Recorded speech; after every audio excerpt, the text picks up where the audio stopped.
Hello and welcome to this session on interbank lending.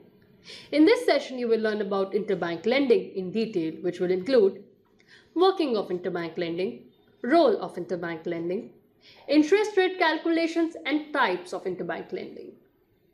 The interbank lending market is a market in which banks extend loans to another for a specified term.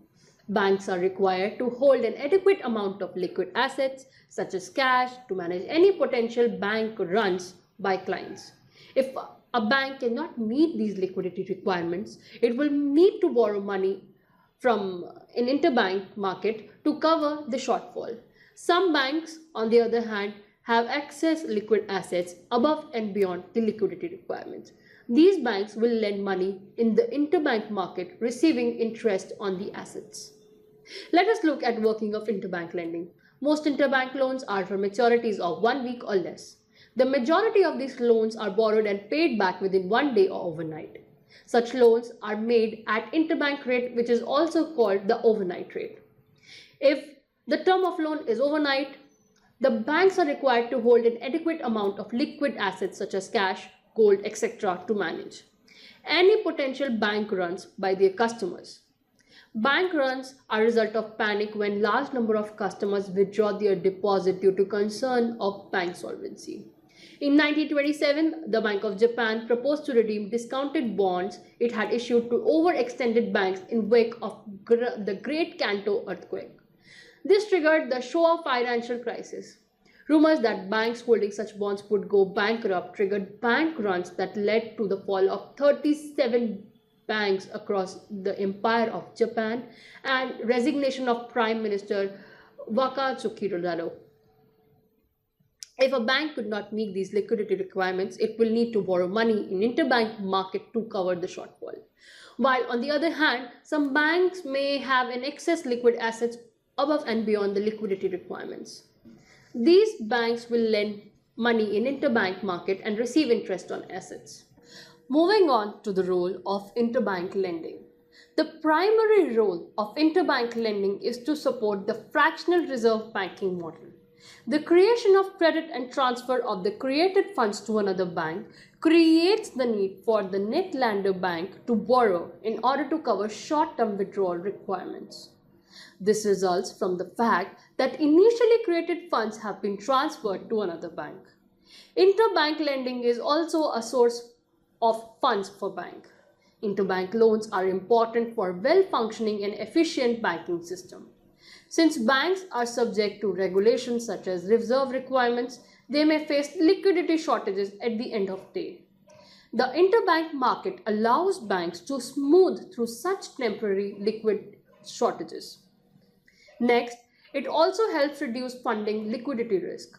Funding liquidity risk captures the inability of a financial intermediary to service its liabilities as they become due.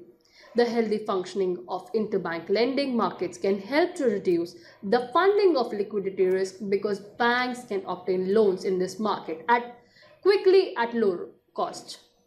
Continuing with the role of interbank lending, it creates long-term trends in sources of funds available to banks.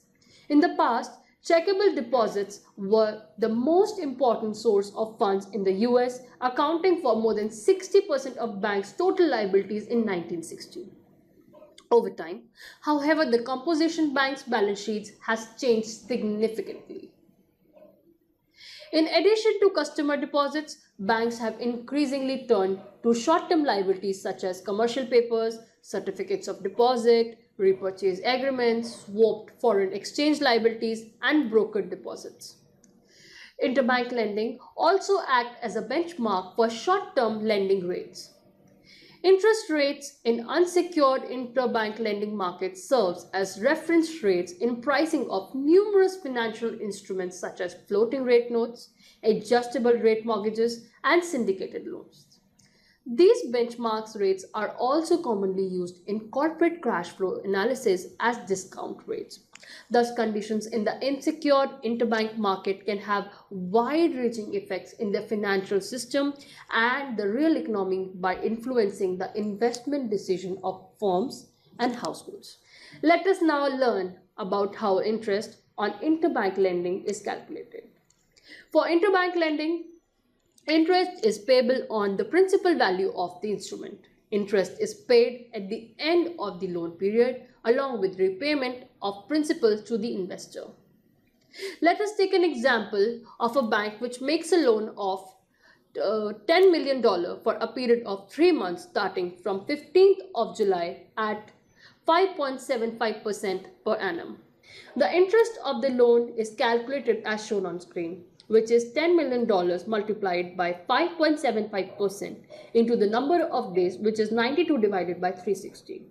This gets us to $146,945.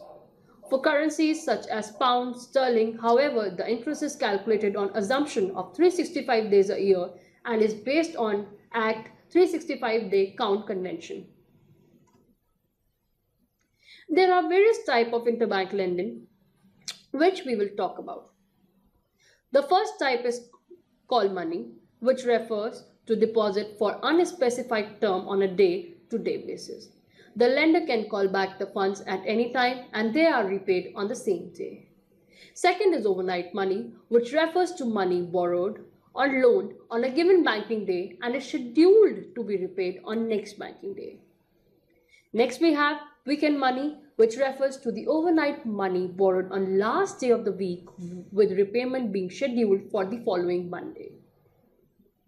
The next type is term money, which refers to money loaned or termed for a fixed period such as a week or month.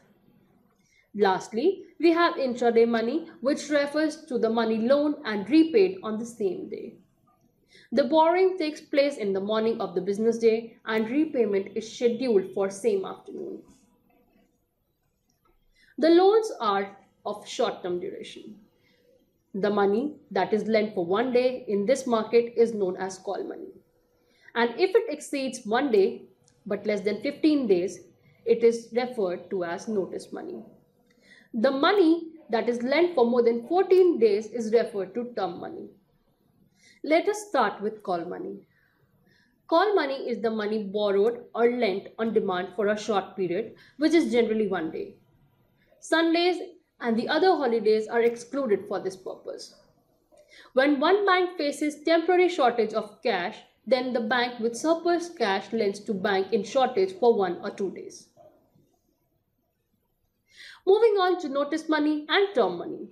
Money borrowed or lent for a period between 2 days to 14 days is called as notice money, while term money refers to borrowing or lending funds for a period exceeding 14 days. Both the notice money and the term money markets enable the banks and institutions to even out their day-to-day deficit and surpluses of funds. Secondly, commercial banks and cooperative banks are allowed to borrow as well as lend money in these markets. Thirdly, specified all India financial institutions, mutual funds and certain specified entities such as insurance companies are allowed access to call money market only as lenders. Non-bank entities such as corporates are not allowed to operate in call market. Interest rate in call money are negotiated by the parties concerned, and on any given date several transactions may take place at different rates. Lastly, no brokers are permitted to deal in call market. Both the borrowers and the lenders are required to have current accounts with Reserve Bank of India.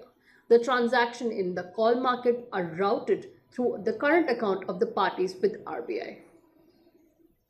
Coming to overnight money.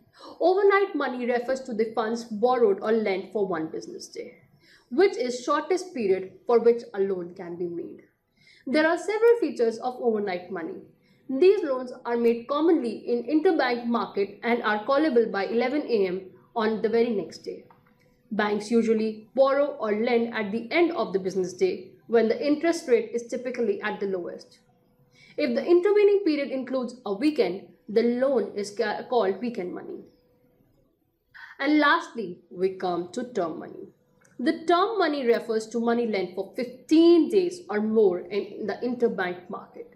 There are many features of term money. First is that the interest is calculated on actual by 365-day basis. The interest payable is to be rounded off to the nearest rupee. Next, Periodicity for payment of interest can be quarterly or half yearly or on redemption as to at the agreed time of the deal. Next, we have interest on the amount borrowed or lent. Next, premature cancellation after 14 days can be done by mutual consent on mutually agreed terms. No loan or overdraft can be granted against term money. Let us look at the advantages and disadvantages of interbank lending. We start with high liquidity. Money lent in a call market can be called back at any time when needed. Therefore, it is highly liquid. These enable commercial banks to meet large sudden payments and remittances by making a call on the market. Interbank lending is also highly profitable. Banks can earn high profiles by lending their surplus funds to these markets when call rates are highly volatile. It offers a profitable parking place for employing the surplus funds of bank on a temporary basis. Next, we have maintenance of SLR. These markets enable commercial bank to minimum their statutory reserve requirements. Commercial bank release data on banking businesses, growth in credit, deposit, investments, and so on Fridays. However, this is not done on a weekly basis. Banks are required to furnish the data on every alternate Friday called reporting Fridays. Generally, bank borrows on large scale every reporting Friday to meet their SLR requirements. In the absence of the call markets, banks have to maintain idle cash to meet their reserve requirements. Next is, call money is safe and cheap. Though these loans are not secured, they are safe since the participants have strong financial standing. It is cheap in the sense that brokers have been prohibited from operating in these markets. Therefore, banks do not need to pay brokers on these money transitions. Call money also provide assistance to central bank operation.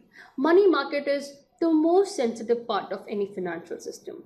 Changes in demand and supply of funds are quickly reflected in call notice and term money rates and give an indication to central bank to adopt an appropriate monetary policy. Moreover, the existence of efficient call market helps the central bank to carry out its open market operations effectively and successfully. Moving on to the disadvantages of call money. First drawback is that there is uneven development. The call market in India is confined only to big industrial and commercial centers like Mumbai, Kolkata, Chennai, Delhi, Bangalore, Ahmedabad. Generally, call markets are associated with stock exchanges, so the market is not very evenly developed. Then there is lack of integration. The call markets in different centers are not fully integrated. Besides, a large number of call markets exist without any integration at all. Finally, we see volatility in call money rates. Other drawback is volatile nature of call money rates. Call rates vary to greater extent in different centers, in different seasons, on different days, or within fortnight. The rates vary between 12% to 85%. Now you have reached the end of this session on interbank lending. Thank you for your time.